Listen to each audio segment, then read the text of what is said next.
cerita bedil.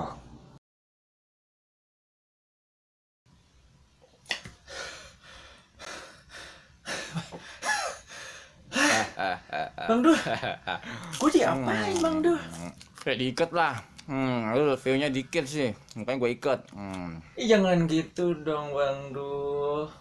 Gue tahu kemarin viewsnya dikit tapi nggak begini juga dong. Kalau lu mau minta konten kan kita bisa ngobrol baik-baik nih, nggak pakai iket-iketan gini nih. Ya Terus udah, gimana nih? lu Tolong bikin lepasin cerita gua. yang kemarin lu ceritain ke gua. Pokoknya lu ceritain dulu sampai kelar. Baru gue lepasin. Ya Allah, ampun dah. Aduh, janganlah Bang Dul. Gue tuh udah sering ngeliatin lu gitu di YouTube lu. Lu tuh kalau gue cerita tentang itu sama aja gue nyemplung ke lubang buaya. Gue nggak mau punya masalah kayak lu Bang Dul, nggak mau gue. Ya udah, gua nggak lepasin ye. Masa gue nggak dilepasin, gue nangis nih. Lu nangis aja, gua makan dulu. Ntar lu lepas sendiri kalau lu udah cerita ya. Iya, iya. Baik. Hahaha. Tega banget ya. Sekarang dia pergi makan, coba ninggalin gua. Aduh, gua disuruh cerita, jadinya gua punya beberapa cerita karena gua kan biasa transaksi ikan lah ya. Gua ada beberapa kebiasaan dari buyer dan seller yang Abang Bedul tuh nggak perlu gitu. Cuman gua nggak mau ceritain. Cuman gua dipaksa buat cerita gimana nih. Oke. Gua akan cerita. Tapi ini hanya sekedar cerita gitu ya. Dan menurut Bang Bedul tuh ini suatu kebiasaan yang gak perlu gitu. Jadi gua akan cerita ini dan gua akan memberikan solusi buat teman-teman. Gimana biar supaya nggak tuh, coba gua ngomong apa. Gimana kita transaksi ikan dengan selamat sentosa dan tidak perlu repot-repot gitu. Jadi ada beberapa kebiasaan yang sebaiknya sih nggak perlu ada gitu. Oke, inilah dia ceritanya. Gue akan ceritakan. Pertama, jadi gue mulai jual beli ikan lah ya. Jadi gue nggak cuman jual ikan, gue juga sebenarnya juga adalah buyer. Dan gue tuh udah melakukan berpuluh-puluh transaksi lah ya. Nggak cuman transaksi, gue juga sering ngamatin beberapa grup yang melakukan transaksi ikan gitu. Nah, ini ada beberapa sebenarnya kebiasaan-kebiasaan ini nggak perlu dilakukan oleh buyer dan seller. Pertama gue akan membahas buyer dulu lah ya. Puas lu Bang Dul, dia memang selalu begitu. Pertama, buyer itu biasanya ada tekanan trauma gitu ya. Jadi mungkin kalau dia melihat beberapa kejadian kayak misalkan ada kasus penipuan, kasus ikan nggak sampai, kasus ikannya berbeda dengan yang diposting dan lain-lain, biasanya nih buyer akan punya kebiasaan cerewet gitu, bawel, cerewet, terus banyak mintanya, rempong gitu kan.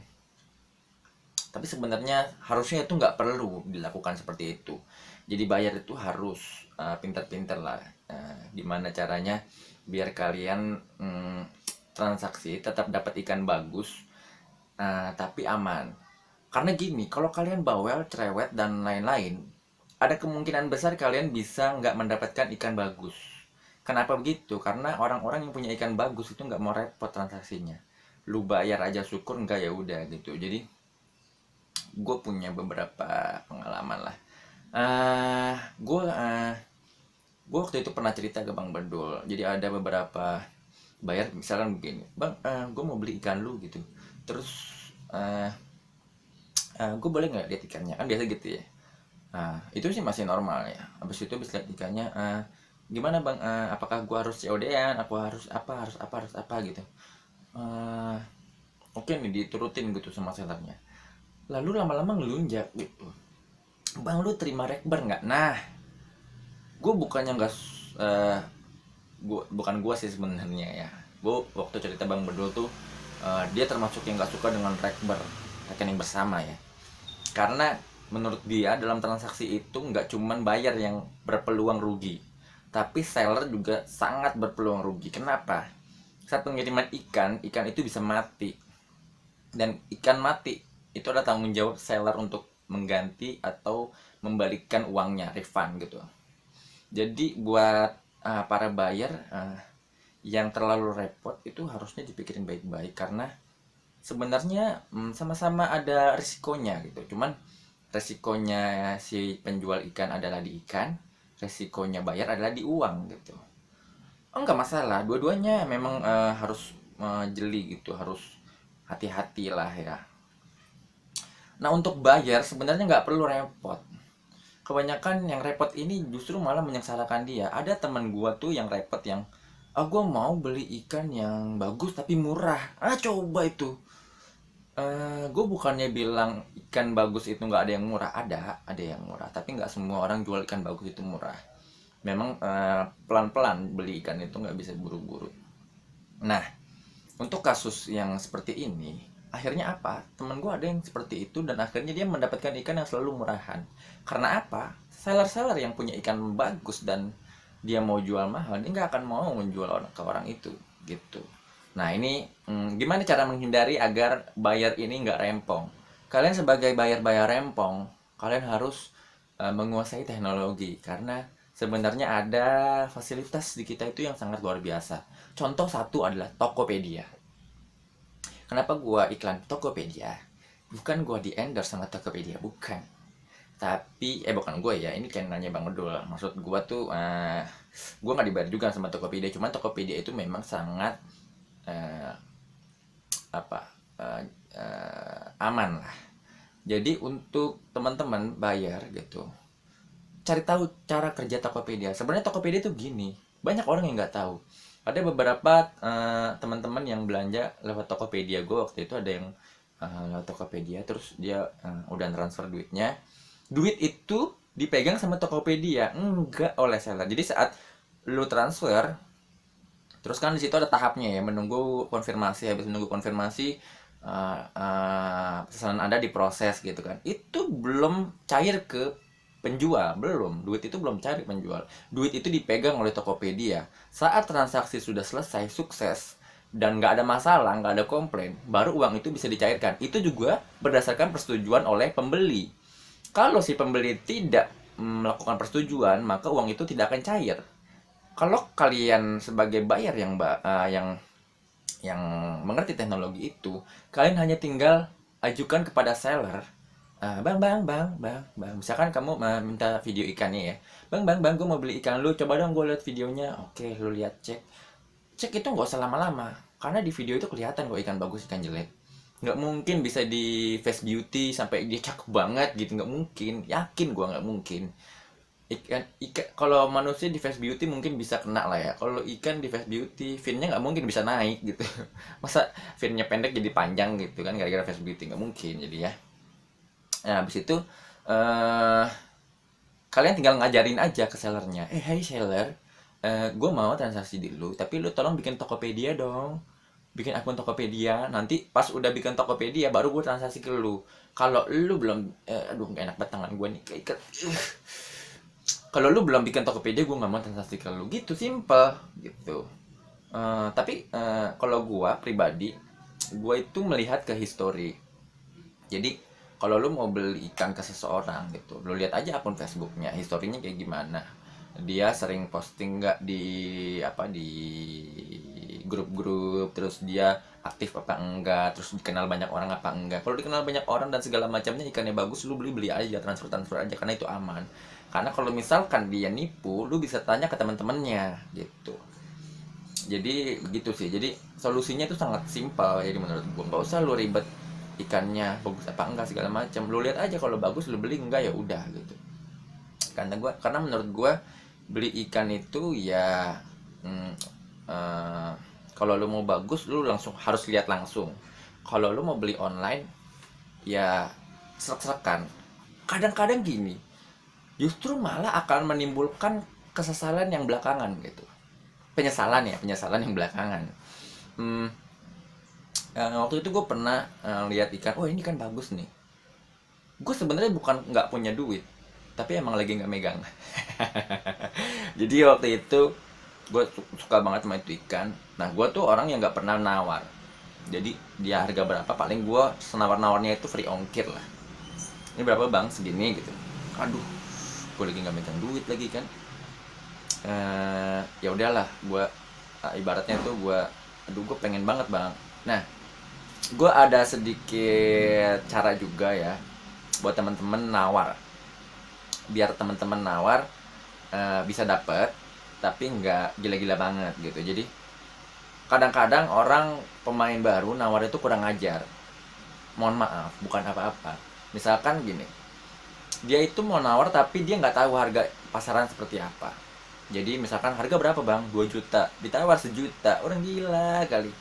Bukan maksud begitu. Jadi kalau lu di pasar mungkin lu bisa begitu, jadi lu beli ini harga separohnya gitu karena lu tahu modal separohnya. Enggak, di ikan itu enggak begitu. Ada yang ngambil untung separohnya, ada yang ngambil untung cuma 20%, 10%, ada yang cuma ngambil untung 25.000. Saat dia ngambil untung cuma 25.000, lu tawar setengahnya, gila kali gitu. Jadi maksud gue, lu harus cari dulu. Misalkan contoh nih, lu tahu nih kan pasarannya tuh 1,5 juta, katakanlah ya. Nah lu lihat dia nawarin 2 juta gitu.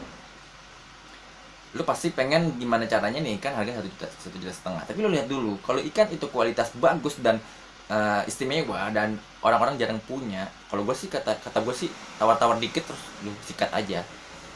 Karena bisa jadi tuh ikan gak akan ada lagi dan lu akan nyesel selamanya.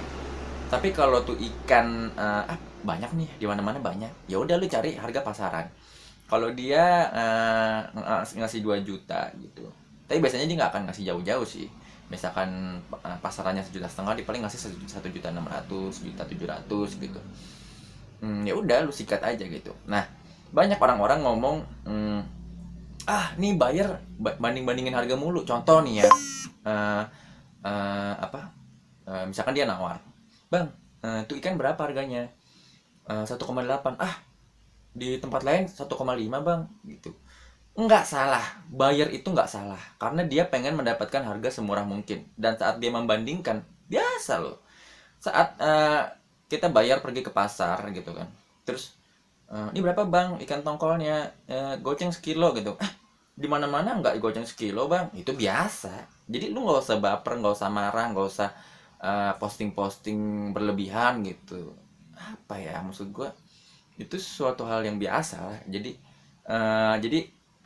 kebiasaan kayak gini tuh ya antara kedua belah pihak lah. Bayarnya salah, sellernya juga salah gitu. Jadi saat bayarnya nawar-nawar kurang ajar kayak gitu, si sellernya harus introspeksi diri. Ya. Kenapa? Bisa jadi kamu kurang baik waktu itu gitu. Jadi kamu ditawar kurang ajar sama bayarnya. Itu tuh seperti sebab akibat lah menurut gue. Itu pertama, itu baru pertama, ini udah 13 menit. Coba Bang Bedul enak banget lagi makan aja. Nanti gue dilepas, gue akan balas dia. Oke, yang kedua, yang kedua itu gini, kalau bayar itu biasanya nafsu. Intinya kalau dia lihat barang, dia harus beli segera gitu. Kadang-kadang dia kurang persiapan. Misalkan dia belum pegang uang nih, dia cuman ya, sama sekali nggak pegang uang katakan. Nah dia ini tuh udah nafsu, udah birahinya udah tinggi gitu. Jadi dia sering ngeliat grup, terus ngeliat ikan bagus, gila nih kocak banget gitu kan. Nah abis itu saat dia lihat-lihat ikan itu, ya kok ini kan cakep, aduh, aku tanya kali aja dapat murah gitu kan.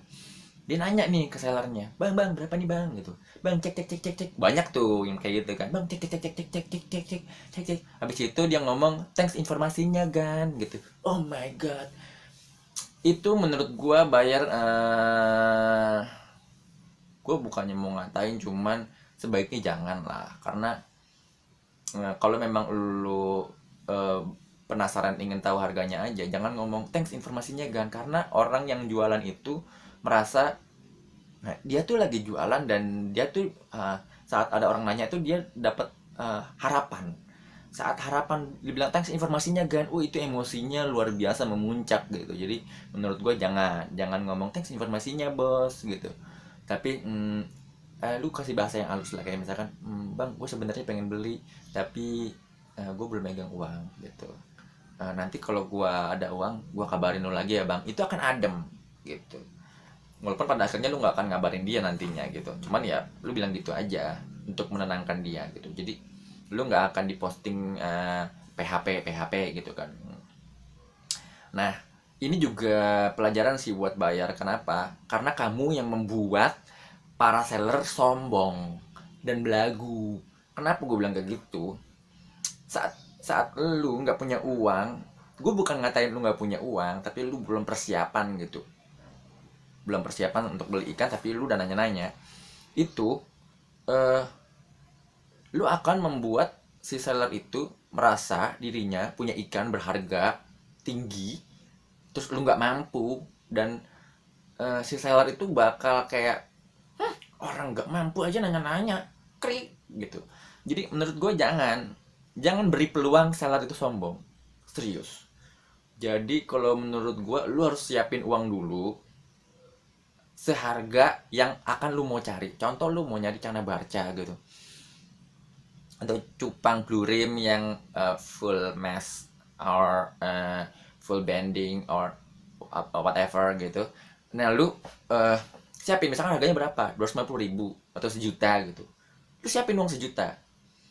Katakan lu dapat seller yang oke nih kan bagus gitu ya, terus lu tawar dan dia nggak ada apa sih. Nah ini gue kasih tips dikit, bukan tips lah ya, cara lah ya. Gue kasih cara saat lu nawar tuh, usahain dia tuh frustasi. Bukan gue niat jahat ya, cuman lu jangan nawar tapi lu ngasih unjuk bahwa lu cuman punya kemampuan segitu. Contoh gini, bang ini berapa bang, misalkan ini 1,7 gitu, 1,7 juta gitu kan. Terus lu bilang, wah gila bang, ikan lu bagus banget gitu, gue tuh suka banget, ini sesuai banget harganya gitu. Aduh cuman gitu. Jadi lu akan lu nggak akan dikatain lu nggak punya duit, tapi lu akan dikasihani. Gue tuh ada bang duit, eh, tapi masih kurang dikit nih bang gitu. Ntar pasti dia nanya tuh, lu punya duit berapa sih? Gue cuman punya 1,5 bang. Gue pengen banget bang, serius ikan lu bagus banget gitu. Aduh sayang banget ya gitu. Itu tuh namanya trik obrolan. Jadi saat lu bikin obrolan gak enak, lu gak akan dikasih ikan men gitu. Saat lu ngobrolnya enak, lu minta aja dikasih, percaya sama gua gitu. Jadi lu bikin obrolan yang enak lah, jangan yang nggak ngenakin kayak ikan lu mahal banget cuy, wah anjir, lu besok ditendang di sikut gitu loh. Jadi ke seller itu jangan belagu karena dia memiliki banyak ikan, nah gitu. Jadi apalagi lu tahu dia punya ikan bagus-bagus, mati lu nggak akan punya ikan bagus selamanya gitu. Karena para seller itu punya link yang luas gitu. Satu lu kelarin gitu, wah besok lu punya ikan murahan semua gitu. Itu percaya sama gua, itu terjadi. Nah ini untuk bayar. Jadi untuk bayar itu lebih baik teman-teman belajar gimana. Oh iya, satu lagi, kalau mau beli ikan itu teman-teman harus tahu ikan tuh yang mau teman-teman beli itu ikan apa gitu. Jangan kadang-kadang suka lucu gitu, gue mau beli ikan cupang blue rim. Terus pas lu tanya-tanya, kok mahal ya? Wah tapi lu nggak tahu itu ikan tuh ikan apa, historinya kayak gimana, makanya apa. Akhirnya jadi apa ya, jadi menurut gua sebelum beli ikan itu harus belajar dulu jenis ikannya apa. Begitu juga dengan seller. Selalu orang gua agak pegel, men. Begitu juga dengan seller kadang-kadang itu menjual ikan yang dia nggak tahu ikan apa gitu. Kayak misalkan di cupang itu kan banyak jenisnya, ya udah gue pukul rata aja semua, harga sama segala macam. Nah itu tuh yang kadang-kadang juga pemberian nilai harga menjadi pertanyaan bagi para buyer gitu. Lah, yang ini lu kasih 1 juta, yang ini lu kasih 100.000, tapi form sama, warna sama, gimana sih gitu. Aku nggak mau beli gitu loh. Jadi kadang-kadang teman-teman harus belajar dulu kualitas ikannya seperti apa, terus yang kayak gimana-gimana gitu lah. Itu untuk seller. Itu tadi untuk buyer ya, yang sebelum-sebelumnya. Nah sekarang gue punya cerita untuk seller ya. Pertama, seller ini sebenarnya udah sering banget sih Bang Bedul cerita ya tentang seller, karena banyak banget seller-seller yang agak-agak aneh gitu. Gue tahu ada tekanan tersendiri bagi para seller karena dia punya ikan banyak, terus dia harus beli ikan dan dia harus ngeluarin ikan segera. Kalau dia nggak ngeluarin ikan, maka akan ada nilai penurunan harga pada ikannya. Itu terjadi. Atau peningkatan cost-nya gitu. Jadi dia bisa nggak untung gitu kalau keluar ikannya lama gitu. Jadi wajar banget karena tekanan itu dia lebih agresif. Kayak misalkan saat ngejual tuh dia agak maksa. Nah itu pertama hal yang menurut gua nggak perlu itu adalah memaksa. Banyak penjual yang memaksakan kehendak pembeli untuk membeli ikannya, padahal itu menurut gue dilarang banget. Memang sulit untuk para seller harus punya ikan bagus gitu kan. Ada orang yang ngidein bahwa kalau lu mau jadi seller top lu harus punya ikan bagus. Enggak selalu. Ada teman gue yang punya ikan semua segala jenis macam ikan, mau jelek bagus biasa gitu, dan dia punya kolakan dan banyak banget ikannya nggak bagus, sumpah nggak bagus, biasa aja gitu, cuman dia bisa jual beribu-ribu ikan gitu, dan dia mensejahterakan para seller gitu. Jadi menurut gua saat lu punya apaan aja, gimana caranya lu bisa ngejualnya dengan soft gitu. Jadi gua ngasih saran saat jualan itu jangan agresif perlu, tapi agresif dalam hal action, bukan agresif dalam hal persuasif ya. Jadi dia kan lebih ke sugesti apa ya, bukan sugesti apa sih, melobi apa sih istilahnya tuh, aduh lupa gue, pokoknya itulah ya. Jadi membujuk lah ya. Jadi istilahnya gini, kalau lu punya ikan lu mau jual gitu ya, gimana caranya lu jual pasti ke orang yang perlu gitu kan. Gimana caranya lu punya jangkauan yang luas gitu. Jadi saat lu jual ikan, kalau lu cuman posting di satu tempat, otomatis yang lihat akan dikit. Kalau yang lihat dikit, lu nggak tahu, mungkin lu nggak akan ngenain ke orang-orang yang perlu tuh ikan gitu. Tapi kalau lu posting di banyak, nah itu makanya gue bilang agresifnya dalam hal yang penting, yaitu adalah dalam hal action posting. Jadi lu posting jangan di satu tempat gitu, lu posting di banyak tempat, di Google, di YouTube, di Facebook, di IG, di WhatsApp. Nanti lu kan ngerandom gitu, dan orang-orang yang perlu pasti akan ke lu. Pas lu lihat misalkan lu jual cewekan Hellboy gitu kan nggak semua orang perlu cewekan Hellboy kan. Tapi saat lu ngenain yang perlu cewekan Hellboy, dia akan ngontak lu dan akan beli gitu. Itu pertama. Terus kebiasaan yang kedua adalah gue nggak tahu ya, ini kayak apa sih, kayak melanda saat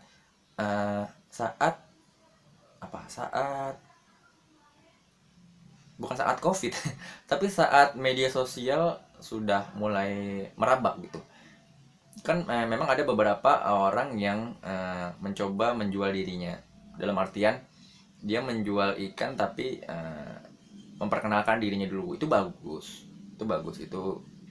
Cuman ada kebiasaan yang buruk itu, dia malah lupa terhadap dagangannya.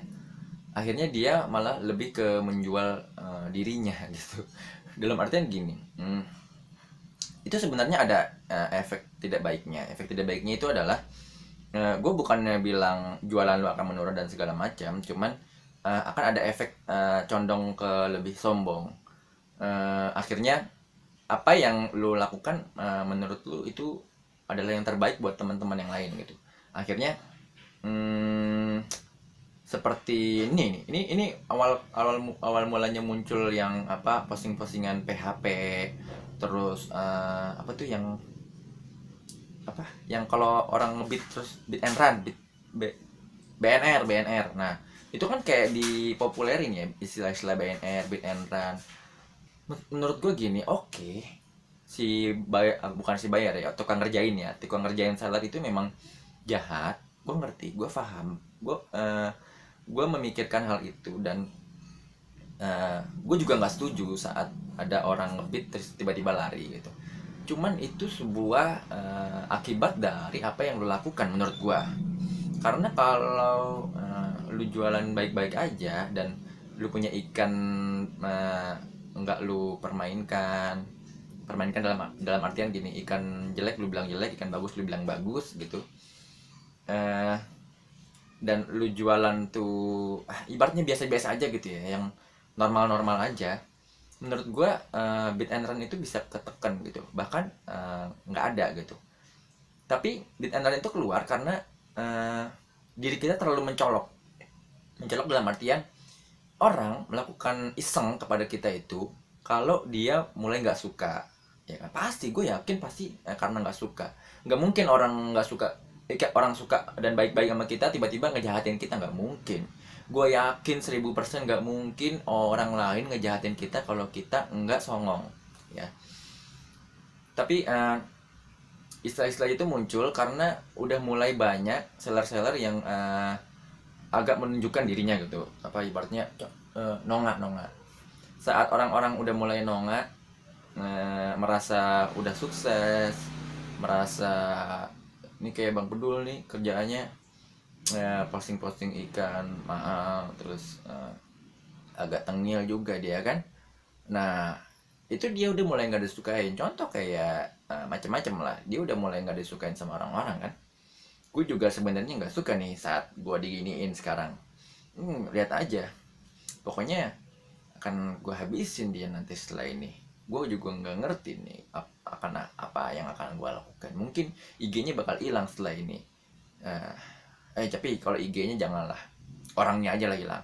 Kita akan hilangkan dia dari YouTube, karena di YouTube ini akan hanya ada gue, Bang Bedul nggak akan ada, karena gue udah kesel sama dia. Jadi menurut gue gitu. Apa sih gue lagi ngomongin apa? Tiba-tiba gue kesel sama dia. Ya udah, jadi itu. Jadi gue nggak berharap yang nonton ini paham dengan apa yang gue omongin, tapi memang itulah kebiasaan-kebiasaan yang ada pada transaksi jual beli gitu ya. Akhirnya timbullah kebiasaan-kebiasaan yang sebenarnya nggak perlu gitu, seperti postingan PHP, terus apa ya kebanyakan sih gitu ya, BNR, terus ada curhatan. Nah ini sebenarnya menurut gue jangan. Kita jualan ikan itu harus elegan menurut gue ya. Jadi gimana caranya kita normal tuh dalam artian netral, terus ya kayak jual laris gitu aja lah. Karena kalau kita memberikan kan ada yang marketing itu yang membuat apa sih, konflik for money. Jadi mendatangkan konflik untuk mendatangkan uang, itu ada materinya, juga ada marketing. Jadi gimana caranya orang itu terfokus melihat pada kita karena konfliknya. Saat ada konflik, kita munculin sesuatu, kita jualan, itu rame gitu, karena orang-orang udah pada ngumpul gitu kan. Ibaratnya saat kita jualan, kita mukul-mukul gendang, tang tang tang tang tang tang, orang-orang kan pada ngeliat ke kita, terus kita bilang gue jualan ikan gitu. Contoh simpelnya kayak gitu. Cuman menurut gue itu suatu jualan yang kurang enak ya, karena jualan itu harus nyari berkahnya kata orang dulu kan. Jadi kalau mau nyari berkahnya ya apa adanya aja gitu. Perbanyak produk aja sih kata gue. Kalau lu punya produk banyak, lu coba publish terus, ya kemungkinan besar akan ada orang yang lihat dan akan ada yang beli gitu. Gitu sih untuk jualan gitu, untuk penjual gitu. Terus apa lagi ya untuk menjual ya? Oh iya, curhat. Ada orang jualan misalkan, aduh gue nggak laku-laku, terus gue curhat lah dengan beberapa pintu kesabaran adalah gitu-gitu kan, suka ada tuh yang eh, orang dagang. Terus gue nggak tahu dia laris apa enggak, gue nggak tahu sumpah, tapi dia sering posting kayak kita harus bersabar dalam berjualan, kita harus ini, harus ini, harus ini. Menurut gue jangan lah, udah posting dagangan aja lah gitu. Ya itu jadi suatu kebiasaan yang nggak perlu ya. Kalau dilakuin nggak apa-apa, nggak berdosa, dan nggak ada yang melarang juga. Tapi saat lo nggak melakukan, lo akan punya keuntungan yang lebih banyak gitu. Menurut gue gitu. Eh, Apalagi ya, penjual. Ya gitulah. Pokoknya kalau dagang itu kalian harus menguasai teknologi. Itu penting banget. Kayak misalnya tadi gue bilang di di Tokopedia, lu harus bikin Tokopedia karena harus membuat pembeli-pembeli lu tuh nyaman, aman, dan tentram. Itu sih, itu penting. Bang, gue udah kelar bang. Bang Bedul. Katanya kalau udah kelar lepas sendiri. Ternyata enggak, gimana sih? Katanya lepas sendiri. Gue bingung. Oke, terima kasih teman-teman. Gue mau minum dan makan barang Bang Bedul dulu. Terima kasih. Selamat.